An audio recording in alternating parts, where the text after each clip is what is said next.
ไม่สูงค่ะเมื่อได้เป็นวันที่1เดือนธันวาคมที่4ปี2026ในตอนในเข้ามาถอมมาเลเพียนด้วยปืนเมืองอิหร่านในเดเรว่าเป็นเมืองอันมีปืนมาเข้าตั้งหึง2เฮง5ปากปีปลายเป็นเมืองอันเก่าแก่ที่สุดเมืองหนึ่งในโลกลมฟ้าก็ว่าไลเนี่ยเข้ามารับถอมด้วยกว่าเป็นตะวันเป็นปานค่ะเมื่อพ้องปานหอค้ำอาคีเมนิกค่ะอันก่อตั้งโดย ไซรัสมหาราชเมื่อพ้องปี5ปาก50ก่อนปีคริสต์ค่ะเนาะเตเลยว่าเป็นปานที่อันคือฮึ่งคืนใหญ่หนาในโลกลมฟ้าในปานนั้นก็ว่าไหลโอ้เปิ่งพ้องงำกินเมืองตั้งแต่กรีซต่อบ่ฮอดถึงอินเดียในเมื่อพ้องปานนั่นค่ะนะอันเป็นคนไซรัสเนี่ยค่ะเขาจือมีชื่อเสียงว่าปันลองหลอดเลี้ยวตั้งศาสนาและลองปลดปล่อย ข่าวว่าสังว่าเจ้าไหนแต่เลยว่าไว้นักปักใจเนอลองสุนและสุนเป็นก้นสีเป็นผู้ก่ออันเตรียมปราบสุนและสุนเป็นก้นปราบแหกของโลกลมฟ้าในข้าวย่ำสืบมาเนี่ยก็ล่มโจมกว่าค่ะถูกอเล็กซานเดอร์มหาราชในคณะเขายืดเหี่ยวก่อเผาเฮ็ดหายแปดเมืองหลวงพอเซโพลิสเมื่อในปี3ปาก30ก่อนปีคริสต์นั่นซึ่งในกำในฮอดถึงมาปานหับนับยำศาสนาอิสลามค่ะเมื่อพ้องปีโหปากเจ็ดนั่นในกับซึกมุสลิมอาหรับเขายึดเปอร์เซียเสียก่อเฮ็ดให้ศาสนาอิสลามในจื้มเข้ามาแต้นตีศาสนาโซโรอัสเตอร์อันเป็นศาสนาเก่าของเจ้าเปอร์เซียเนี่ยค่ะบางทีก็ได้ออกเสียงว่าป่าเซียนเนี่ยค่ะเนาะเสียงมันก็ได้ปลายเปิงกันกว่าจังเนี่ยนะ เปซัมวาเตโอเปิงพ่องเตงยาโอเปิงพ่องงำรวยอาหรับวาในสตีตาก้วยกาวาเจ้าเปอร์เซียเขาได้ก่อเป็นโพว่างหลักฐานฝ่ายป้ายซ้ายฝ่ายป้ายเลินลาวแลฝ่ายป้ายบอยาว่าสังวาเจิ้นนายเฮ็ดในกำในมาเทียงตอนหนึ่งค่ะปานหอค้ำสภาวิกเมื่อพ่องปีโหปาก16นั่นค่ะปานหอค้ำสภาวิกนั่นในก็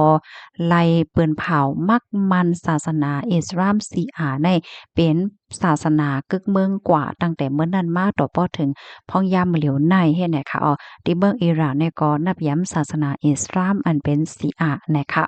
กำในมาเทียงตอนหนึ่งค่ะปานหอค้ำปาลาวีเมื่อพ้องปานนั่นค่ะอันเป็นคนหอค้ำพระเจ้าซาโมฮัมหมัดเดซาปาลาวีในก็เข้าใจปกป้องวานเมืองไฮเตอร์ขึ้นเหยียแม่สูงและขึ้นกราบขึ้นปานเหมือนจังหนังเมืองวันโตกเนาะว่าได้เป็นปันสุนและสุนเป็นนางยิ่งเนาะปันสุนและสุนเป็นในการป้ายปิงหยาปกป้องป้ายมักมีให้ได้เอาก้อยกะว่าลวงมักมีคืนใหญ่ลงในมันป่นตีอาลานั่นในเสียแลถึงที่เฮ็ดให้ ก้นวานก้นเมืองเขาในอำเป้งป้อห่านใจจักไหนมากก็มีในเขามือพ้องนั้นแน่มันใครมีที่ปองความหมายว่าคนหอค่ำเขาในมักมีแห้งหนาอาลาอำว่าได้เป็นแก้วเสียงเงินค่ำกว่าสำเสียนเปิงเสียวก็ใจตื้อเพราะว่าจัดปานมาหนังสะเทลงเฮ็ดจังไหนเหียแลก้นเมืองบางตีบางตอนซ้ำทุกค่ายอยู่เฮ็ดในนั้นน่ะเนาะเผื่อว่าฮอดถึงมาปีหนึ่งเฮียงเก่าปาก79เนี่ยก็มีลวงออกมาในกลางใจจังไหนย้อนก็บ่ว่ามีก้นวันก้นเมืองอำป้อใจ เหนออันเป็นพระเจ้าซ่านในเสียวก็มีรองตรงหนึ่งลูกเพิ่นปอกกำใหญ่ค่ะพ้นนำลูกเพิ่นได้ก็จื้อห้องว่าอย่ารุนล้อโคไมนีเนี่ยถึงดีเฮ็ดให้อันเป็นคนหอค่ำชาในคณะไล่ปลายเพกว่าดีนอกเมืองค่ะพยากรณ์อิหร่านก็เป็นไปหลากหลายรองโอ้เปิงพ่องำเสียก็มาเป็นโอ้เปิงพ่องำเลยเหมือนหนังว่าศาสนาจังไหนน่ะเนาะแต่พอถึงมาวันเหมือนในเฮ็ดให้เขาก็ใจ ปักเปิงฝ่ายศาสนาหนังเข่งๆแข็งๆเฮโอเปิงพ่องำวันเมืองมาในเมืองหนังพ้นน้ำสูงสุดก็เป็นพ้นน้ำศาสนาป้าอันว่านั่นยาวในค่ะเพราะว่าเฮาคามาเถาะมาเลยเพี้ยนด้วยเจ้าอิหร่านกำปั้นน้ำในเป็นเจ้าเปอร์เซียค่ะเนาะเจ้าปาเซียนเนี่ยค่ะเขาเนี่ยก็ลาดภาษาพาซีเนี่ยเนาะเข้าใจลาดภาษาอาหรับเนี่ยค่ะและเจ้าเขาเนี่ยก็ภูมิใจนะที่อันเขาเป็นเจ้าเปอร์เซียเฮ็ดให้อนปยก็เหมือนจังหนังว่ารักษาภาษาความลาวไหวก็ฟิงเงทุ่งเก่าของเขาสังวาเจิ้นนายเฮ็ดให้ จื้อเมืองก็เมืออ่อนตั้งในโลกลมฟ้าที่ห้องว่าป่าเชียนเนี่ยค่ะเนาะตั้งไทยเรสเนว่าเปอร์เซียเนี่ยค่ะเพื่อว่าฮอดถึงบ้านในปีหนึ่งเห็นกระบะ35ในอันเป็นคนหอค่ำชาเนี่ยก็ย้อนให้ก้นตั้งโลกลมฟ้าในคณะห้องจึงเมืองเขาว่าอิหร่านอันมีที่ปองความหมายว่าแลนลิ้นเจ้าอารยันในนั้นยาวค่ะอันนี้เป็นตอนหนึ่งค่ะเนาะ เพราะว่าเฮามาด้วยในวันเหมือนในหลายๆก็ที่ว่าแฮ่งอิหร่านได้ไปมาแก่นแข็งแก่เนาะในอิหร่านได้จะเลยว่าจังหามีมาเข้าตั้งปี2ปีอันนั้นก็10ปีปากปีก็นานกุ้ยก็ว่ามีปืนอันยาวนานถึงมา2-5ปากปียาวได้ค่ะตั้งแต่เมื่อปานไซรัสมหาราชค่ะเนาะโพเตรียมสุนเลยสุนเป็นโกนปรับแรกของโลกค่ะแล้วก็เมื่อพ้องนั้นในคณะอันเป็นเจ้าเปอร์เซียเขาใน มีโพลงเหรียญฝ่ายป้ายทรายเสียก็สอนปันก้นเจ้าลกจังไหนป้าแทงลูกก่อนติเลยว่าเป็นเมืองที่อันเฮ่อเฮิงขึ้นใหญ่อยู่เมืองหนึงน่ะเนาะก้อยกะว่าตีเมืองเขาในได้ก็มีอาญาสามันน่ะหลายเมี่ยวเนี่ยค่ะว่าที่เป็นลองเฮ่อเฮิงขึ้นใหญ่ลองล่มโจมลองต่อสู้ลองปังตึกว่าสว่าเฮ็ดจังไหนเฮ็ดไหนไหนค่ะมื้อเลียวได้ก็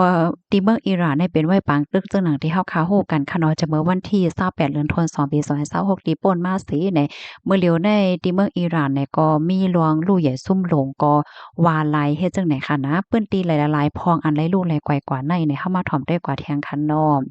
เปิ้นตีแห้งถาดค่ะเหมือนจังหนังโคงถองน้ำมันไหลตั้งก๊าซสภาวะหลายตีหลายตั้งค่ะโคมป้าถึงก๊าซอันมีว่าอยู่ที่ตั้งปอตอนซาพาสในค่ะเนาะอันนี้ก็